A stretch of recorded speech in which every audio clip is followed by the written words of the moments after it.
Olá, tudo bom? Nessa aula nós vamos fazer um exercício envolvendo a difusão interna. Então, se eu tenho uma reação em leito fixo que é regida pela difusão interna, a gente tem para o nosso balanço molar esta equação aqui. Então, meu termo de entrada menos o de saída mais o termo de geração igual a zero, admitindo aí que eu não tenho nenhum acúmulo. Se eu admitir esta igualdade para o meu fluxo, dividir todos os termos por AC ΔZ e fazer ΔZ tendendo a zero, eu vou cair nesta equação aqui, que para a primeira ordem fica com esta cara. Agora eu posso fazer uma consideração que esse termo aqui ele vai ser praticamente desprezível. Por quê? Porque esse é um termo de difusividade. Como eu estou tendo uma reação acontecendo num leito fixo onde está tendo escoamento, a parcela da velocidade da reação vão ser consideravelmente maiores que esse termo simplesmente da difusão aqui dos meus componentes ao longo do reator. Dessa forma, considerando aí que esse termo é muito pequeno, eu vou cair nesta igualdade aqui, passando aquele termo de velocidade dividindo. Admitindo que em Z igual a zero, a minha concentração AB é igual à concentração AB0, eu consigo, resolvendo esta equação aqui, eu vou cair nesta igualdade, ou se eu quiser falar em termos aí da massa que eu tenho no meu reator, a massa de catalisador, esta igualdade aqui. Ou, se eu quiser escrever não em termos da concentração, mas em termos da conversão, eu tenho esta equação, se eu quiser o comprimento aí do meu reator, ou esta equação, se eu quiser saber a massa de catalisador. Então, vamos fazer um exercício para aplicar o que a gente viu. Eu quero reduzir a concentração de NO de uma corrente passando ela através de um leito fixo de partículas esféricas. Eu tenho inicialmente uma mistura com 2% de NO e o restante de ar, que escoa com uma determinada vazão através do reator, que tem aqui uma área de seção transversal, e eu tenho informações também de temperatura e pressão. Tenho a minha reação química, que ela é fornecida, o enunciado me diz que ela é de primeira ordem, me dá aí a equação da velocidade da reação e diz que ela é controlada pela difusão interna.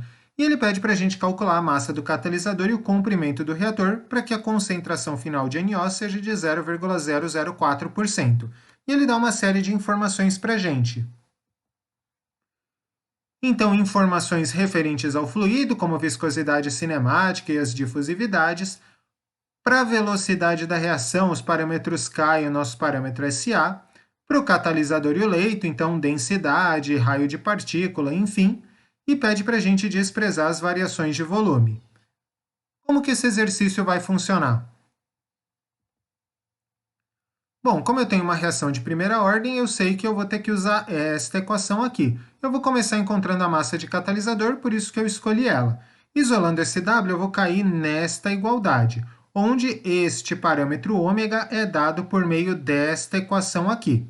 Ok, então eu tenho alguns passos que eu preciso fazer. Primeiro eu preciso encontrar o meu módulo de Tilly, que é esse φ1 aqui, que eu encontro por meio desta igualdade aqui, onde na aula passada nós vimos tudo com um termo subscrito n aqui, mas como a minha reação é de primeira ordem, eu substituí esse subscrito n por 1.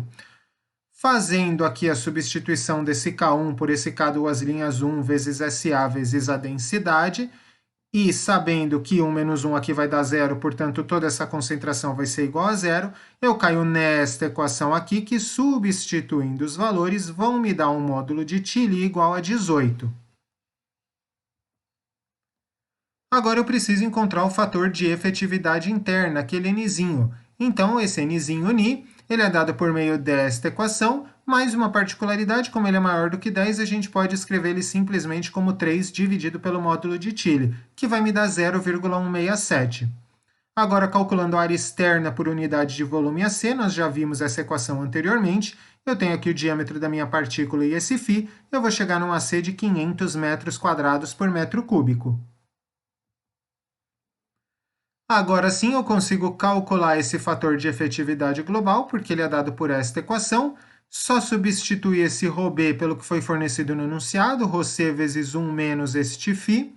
Substituindo os valores, eu caio nesta equação aqui, que me dá um valor de ômega de 0,059. E a conversão, eu sei que a concentração final é a concentração inicial vezes 1 menos xa.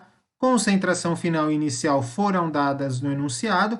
Como elas foram dadas em percentuais, então não faz muita diferença aqui, 2% eu marquei 2, e 0,004% eu marquei 0,004.